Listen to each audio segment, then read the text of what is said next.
Good morning every students. मैं लोकेश कुमार सैनी स्वागत करता हूं हमारे Deepshikha ITI Bandikui YouTube channel की ओर से। हमारा टॉपिक चल रहा था मशीनों में प्रयोग होने वाले नियम। मशीनों में प्रयोग होने वाले नियम। अब हमारा टॉपिक रहेगा फैराडे का।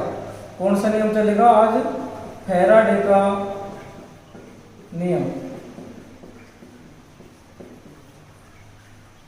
अब फैराडे के हमारे पास में दो नियम है, एक तो विद्युत चुंबकीय प्रेरण का नियम और दूसरा नियम है इलेक्ट्रोलाइसिस विद्युत अपघटन का नियम। अब फैराडे का जो नियम है उसमें सबसे पहले विद्युत चुंबकीय प्रेरण का नियम। अब विद्युत चुंबकीय प्रेरण के भी हमारे पास में दो नियम हैं, ए और बी। और विद्युत अपघटन का जो नियम है, इलेक्ट्रोलाइसिस का जो नियम है, विद्युत अपघटन का नियम। अब इसके भी हमारे पास में दो नियम, ए और बी। उसी तरीके से हम पहला जो नियम है वो पढ़ेंगे कि भाई विद्युत चुंबकीय प्रेरण का नियम, और विद्युत चुंबकीय प्रेरण में ए वाला नियम पढ़ेंगे हम। पहला नियम,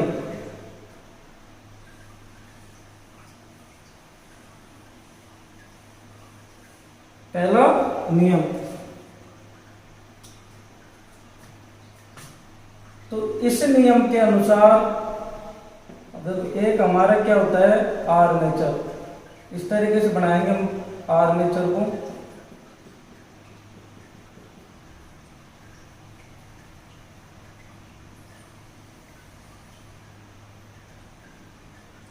अब आर्मेचर होगा, इस तरीके से काट देंगे इसको। जब किसी आर्मेचर को चुंबकीय ध्रुवों के मध्य घुमाया जाता है, जब किसी आर्मेचर को चुंबकीय ध्रुव कौन कौन, जैसे यहाँ पर है नहीं तो यहाँ पर है, फिर यहाँ पर है नहीं तो यहाँ पर है, फिर यहाँ पर है नहीं तो यहाँ पर एस, क्या नाम से, जैसे ऐसे एक और बना देंगे हम, फिर जैसे एन और फिर एस। जब किसी आर्मेचर को चुंबकीय ध्रुवों के मध्य घुमाया जाता है तो उसमें चुंबकीय बल रेखाएं कटती है।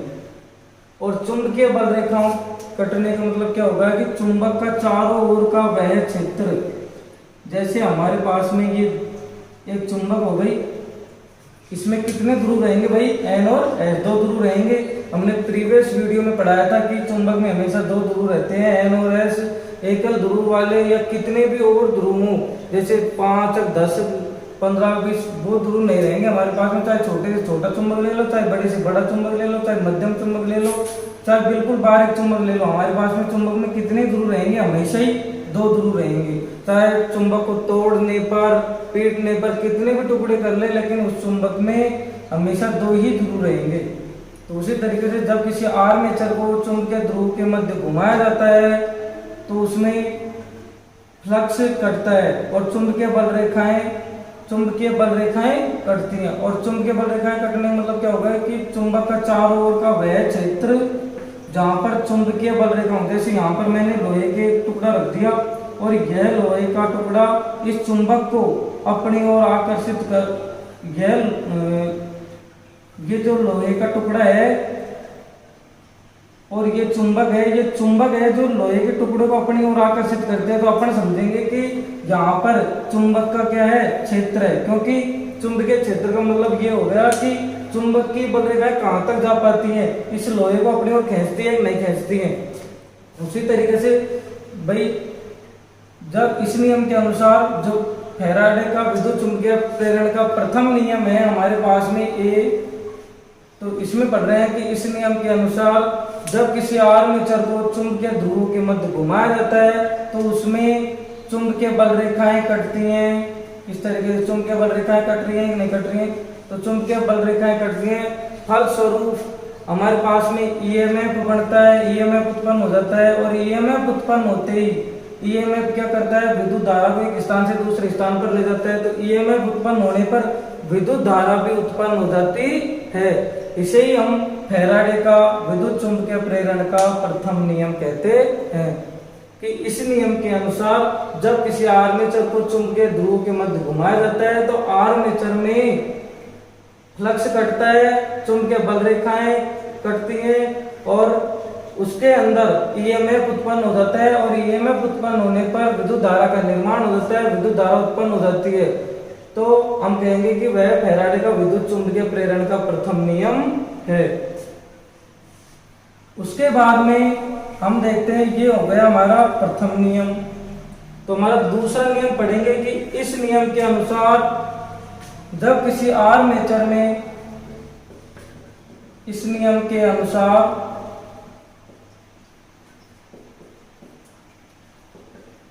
जब किसी आर्मेचर में, इस नियम के अनुसार जब किसी आर्मेचर में उत्पन्न ईएमएफ का मान, उत्पन्न ईएमएफ का मान, उत्पन्न जो है बी, इस नियम के अनुसार जब किसी आर्मेचर में उत्पन्न ईएमएफ का मान,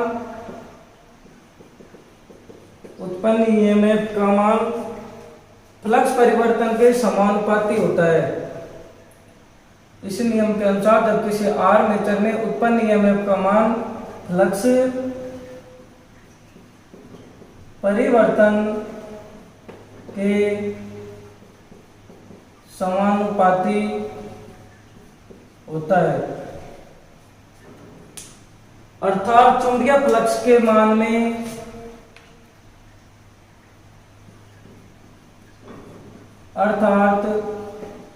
चुंबकीय फ्लक्स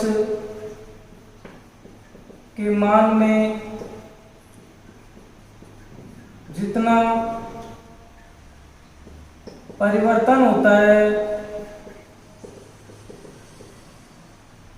उतना ही आर्मेचर में ईएमएफ बढ़ता है। इस नियम के अनुसार जब किसी आर्मेचर में उत्पन्न ईएमएफ का मान फ्लक्स परिवर्तन के समानुपाती होता है, अर्थात चुंबकीय फ्लक्स के मान में जितना परिवर्तन होता है उतना ही आर्मेचर में ईएमएफ बढ़ता है। तो हम कह सकते हैं कि E बराबर φ1 माइनस φ2 बटे T, कि इस नियम के अनुसार ये फ्लक्स परिवर्तन किधर हो गई, इसके समानुपाती हो गए ये तो, और उनके समय के क्या हो गया, ये विलोमानुपाती हो गया। टाइम के क्या हो गया भाई, विलोमानुपाती हो गया, कि जो ईएमएफ बनेगा जितना फ्लक्स परिवर्तन होगा उतना ही इसमें क्या बन जाएगा, ईएमएफ उत्पन्न हो जाएगा। तो ये हो गया फैराडे का विद्युत चुंबकीय प्रेरण का दूसरा नियम कि E बराबर φ1 माइनस φ2 बटे T। अब इसके बाद में हमारे पास क्वेश्चन आता है कि फैराडे का विद्युत चुंबकीय प्रेरण का नियम कौन सी सप्लाई पर कार्य करता है। फैराडे का विद्युत चुंबकीय प्रेरण का नियम कौन सी सप्लाई पर कार्य करता है। तो हमारे पास में परिवर्तन होता है ना धारा का, तो यहाँ पर ये कहेंगे परिवर्तन हो तो हम हमेशा विद्युत चुंबकीय प्रेरण का जो नियम है वो एसी सप्लाई पर कार्य करता है। कौन सप्लाई पर भाई, एसी सप्लाई पर। क्वेश्चन है कि फैराडे का विद्युत चुंबकीय प्रेरण का नियम कौन सी सप्लाई पर कार्य करता है। तो आंसर में हम क्या लगाएंगे कि एसी सप्लाई, अल्टरनेटिंग करंट। अब हमारे पास में अगला नियम है फैराडे का इलेक्ट्रोलाइसिस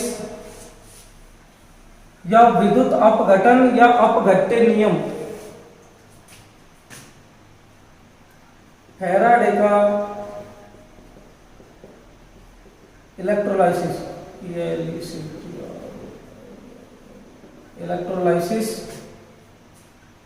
या विद्युत अपघटन नियम या अपघट्य नियम, बात एक ही है। अब इसके भी हमारे पास में फैराडे के इलेक्ट्रोलाइसिस का नियम में पढ़ेंगे कि इसके भी हमारे पास में कितने नियम है, 2 नियम है, तो ए और बी। तो हम पढ़ेंगे कि इस नियम के अनुसार, इस नियम अनुसार जब किसी रासायनिक पदार्थ में, रासायनिक पदार्थ का मतलब हो गया कि जैसे मान लो कि वोल्टमीटर एक पात्र लेंगे, उसमें इस नियम के अनुसार जब किसी रासायनिक पदार्थ में डीसी धारा प्रवाहित की जाती है, इस नियम के अनुसार जब किसी विलयन में रासायनिक डीसी धारा प्रवाहित की जाती है, इस नियम के अनुसार जब किसी रासायनिक पदार्थ में डीसी धारा प्रवाहित की जाती है तो इलेक्ट्रोडों में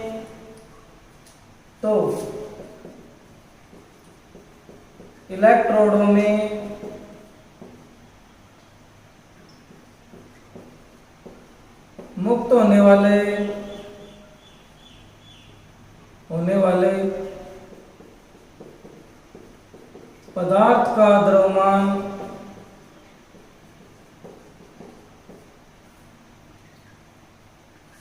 रासायनिक तुल्यांक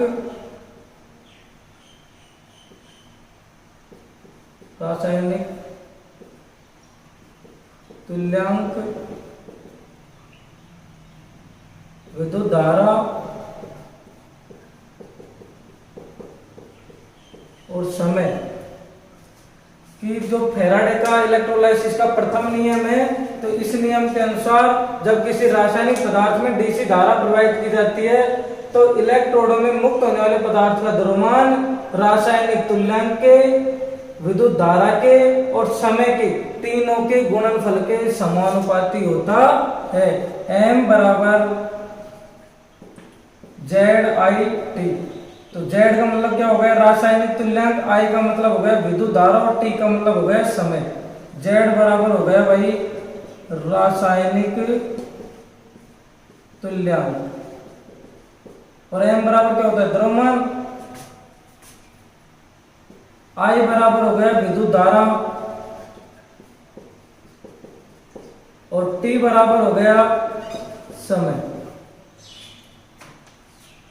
तो इस नियम के अनुसार जब किसी रासायनिक पदार्थ में डीसी धारा प्रवाहित की जाती है तो इलेक्ट्रोडों में मुक्त होने वाले पदार्थ का द्रव्यमान है, ये द्रव्यमान ये रासायनिक तुल्यांक के, विद्युत धारा के और समय के तीनों के गुणनफल के क्या होता है भाई, समानुपाती होता है। तो इसे ही हम फैराडे का इलेक्ट्रोलाइसिस का प्रथम नियम कहते हैं। अब हमारे पास में पढ़ेंगे द्वितीय नियम में, द्वितीय नियम बी, फैराडे का इलेक्ट्रोलाइसिस का दूसरा नियम। इस नियम अनुसार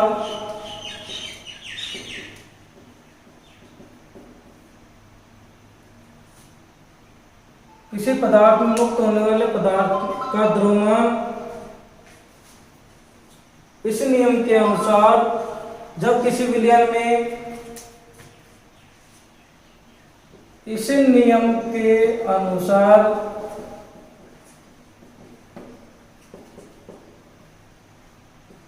जब किसी विलयन में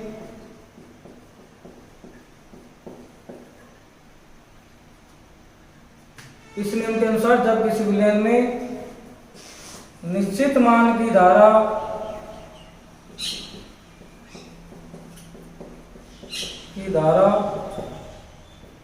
निश्चित समय के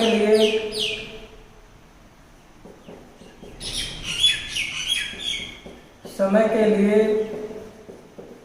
दी जाती है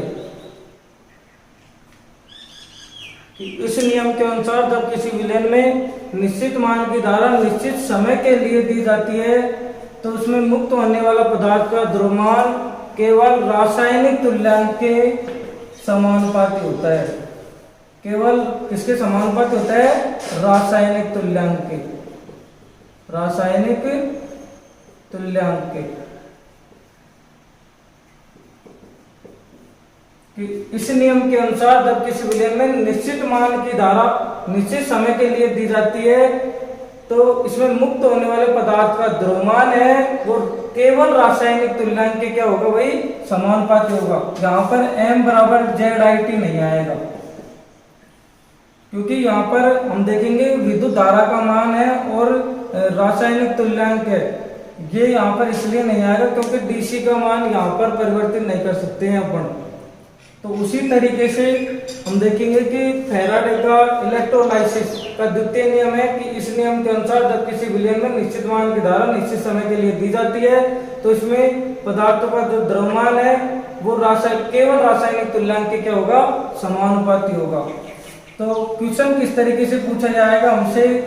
क्वेश्चन की फैराडे का इलेक्ट्रोलाइसिस का नियम है वो कौन सी मशीन पर कार्य करता है? फैराडे का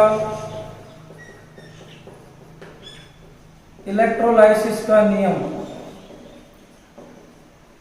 कौन से उपकरण पर या कौन सी मशीन पर कार्य करता है? कौन से उपकरण या कौन सी मशीन पर कार्य करता है? तो हम देखेंगे सेल और बैटरी, सेल और बैटरी में कार्य करेगा और हमेशा कौन सी सप्लाई आएगी इसके अंदर?